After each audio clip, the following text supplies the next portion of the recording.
일본 기업의 대미 투자가 새로운 단계에 들어섰다. 과거의 미국 투자는 자동차 공장을 세워 무역 마찰을 피하고 현지 시장에 대응하는 것이 중심이었다. 그런데 지금은 에너지, 전력망, 인공지능, 데이터 센터, 철강, 반도체 소재, 광섬유까지 미국 산업 기반의 핵심부에 들어가는 방향으로 전환되고 있다. 대미 투자의 성격이 공장 진출에서 산업동맹으로 이동하는 것으로 바뀌었다. 미 상무부의 통계에 따르면 2024년 말 일본의 대미 직접 투자 잔고는 8,192억 달러로 미국 내 투자국 가운데 6년 연속 1위였다. 2025년 미국 내 신규 외국인 직접 투자에서도 일본은 505억 달러로 독일의 267억 달러, 캐나다의 235억 달러보다 앞섰다. 일본 기업의 대미 투자를 지역별로 보면 3개의 벨트가 형성되고 있다. 첫째는 남동부와 중서부의 자동차 배터리 벨트다. 켄터키, 인디애나, 엘라베마, 테네시, 조지아, 노스캐롤라이나에는 도요타, 혼다, 닛산, 덴소 등 완성차 부품 기업이 밀집해 있다. 도요타는 2026년 3월 켄터키와 인디애나 생산 거점에 총 10억 달러를 추가 투자한다고 발표했다. 이는 2025년 11월 밝힌 향후 5년 최대 100억 달러 미국 공장 투자 계획의 일부다. 노스캐롤라이나의 약 139억 달러 규모의 배터리 공장도 같은 흐름에 있다. 둘째는 서부, 남서부의 첨단 기술 배터리 벨트다. 캘리포니아, 네바다, 애리조나, 캔자스는 배터리, 반도체, AI 데이터 센터 벤처 투자가 결합하는 지역이다.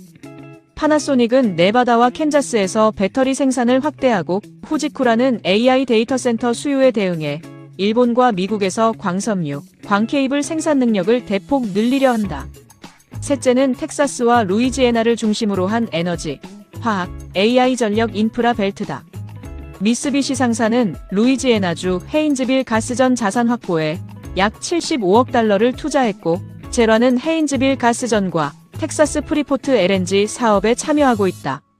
일본 기업의 미국 지도는 자동차 공장 지도를 넘어 전력, 자원, 데이터 인프라 지도로 넓어진다. 이 흐름을 압축한 것이 5,500억 달러 규모의 대미 투자, 융자 패키지다.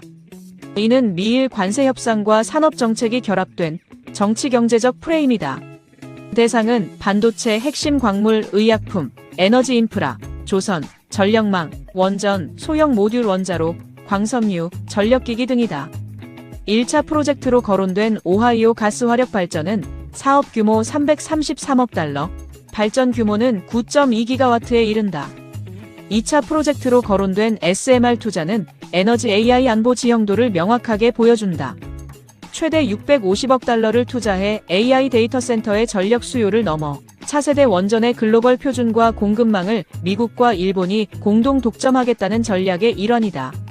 미국의 재산업화를 위해서는 전력, 송전망, 광섬유, 핵심 광물 공급망이 동시에 구축되어야 한다.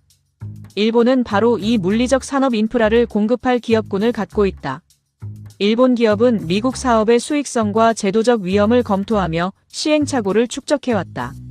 분야에 따라서는 명목상 참여나 관망에 머무는 기업도 있으나 미래의 생존을 걸고 생산기술 공급망의 현지화에 나서는 기업들이 있다. 대표 사례로서 일본제철을 보자. 일본제철의 해외 투자는 일본 철강 산업의 성장축이 국내에서 해외 현지 생산으로 이동하고 있음을 보여준다. 일본제철은 2030년대 중반까지 글로벌 조강 생산 능력을 현재 약 8,200만 톤에서 1억 톤 이상으로 확대하려 하며 향후 5년간 6조엔의 투자 가운데 4조엔을 해외에 투입할 계획이다. 일본 내 철강 수요의 장기 정체와 중국발 과잉 공급 압력 속에서 성장과 수익의 중심을 미국, 인도, 태국, 유럽 등 해외 시장으로 옮기겠다는 전략이다. 가장 중요한 축은 미국이다. 일본제철은 2025년 6월 US 스틸 인수를 완료했다. 인수 금액은 약 142억 달러. 여기에 2028년까지 약 110억 달러를 추가 투자하기로 했다. 하지만 미국 정부가 황금줄을 통해 본사 이전, 생산 축소, 공장 폐쇄 등 주요 사안의 거부권을 갖는다는 제약도 떠안았다. 일본 기업의 대미 투자 확대는 중국 전략의 변화와 맞물린다. 제트로 조사에서 2025년 중국 진출 일본 기업 중 영업이익 전망을 흑자라고 답한 기업이 63.2%로 드러났듯이 중국은 여전히 중요한 시장이다. 하지만 이 조사에서도 향후 1, 2년 중국에서 사업을 확대하겠다는 기업은 21.3%에 그쳤고 현상 유지가 64.3%, 축소, 제3국 이전, 철수가 14.4%였다. 2025년 일본의 대중 수출은 중국 통관 기준 1,643억 달러로 전년 대비 6.2% 증가했는데 일반 직접회로 수출이 47.9% 급증하며 대중 수출 증가를 견인했다. 한편 반도체와 디스플레이 제조 장비는 전년 대비 2.3% 감소했다. 일본 기업의 해외 전략은 중국 철수가 아니라 성장 전략을 미국, 인도, 아세안 등으로 분산하는 단계로 바꾸고 있다. 물론 대미 투자가 만능은 아니다. 미국의 임금, 토지, 건설비, 전력망 접속 비용은 비싸다. 정권 교체나 규제 변화에 따라 투자 수익률은 흔들릴 수 있다.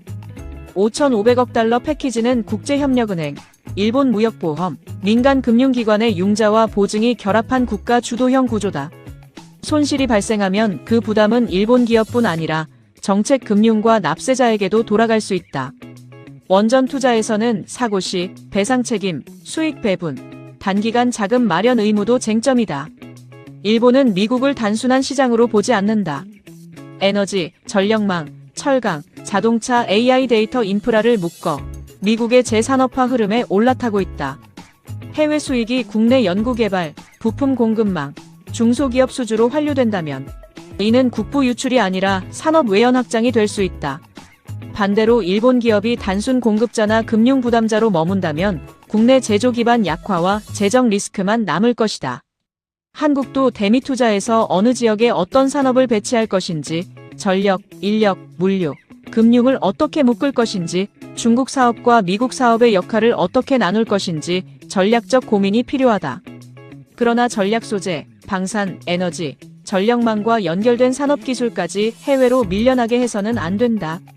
대미 투자의 성패는 투자액의 크기가 아니라 산업 거점에 대한 산업 지도와 국가 전략을 잘 구축해 국내의 기술 축적, 중소기업 일자리, 공급망, 국민 생활 안정으로 되돌리는 국가적 환류 구조를 만들 수 있느냐에 달려 있다.